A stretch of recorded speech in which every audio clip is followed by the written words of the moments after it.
Short English sentences. باقاعدہ انگریزی بولنا روانی اور اعتماد کو بہتر بناتا ہے. Speaking English regularly helps improve fluency and confidence.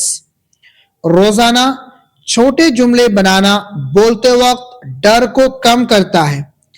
Making small sentences daily helps reduce fear while speaking. دوستوں کے ساتھ مشق کرنا بولنے کے لیے آسان ماحول بناتا ہے. Practicing with friends creates a comfortable speaking environment. غور سے سننا تلفظ اور جملوں کی ساخت کو بہتر بناتا ہے. Listening carefully improves pronunciation and sentence structure. آہستہ بولنا خیالات کو واضح اور درست انداز میں پیش کرتا ہے. Speaking slowly helps express ideas clearly and correctly.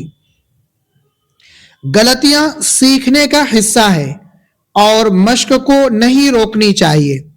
Mistakes are part of learning and should not stop practice. روزانہ بولنے کی مشق اعتماد کو آہستہ آہستہ بڑھاتی ہے. Daily speaking practice builds confidence step by step. اگلے جملے کی انگریزی آپ بنائیں. اس کی کیا انگریزی ہوگی؟ کامنٹ باکس میں ضرور بتائیں. جزاکم اللہ خیر.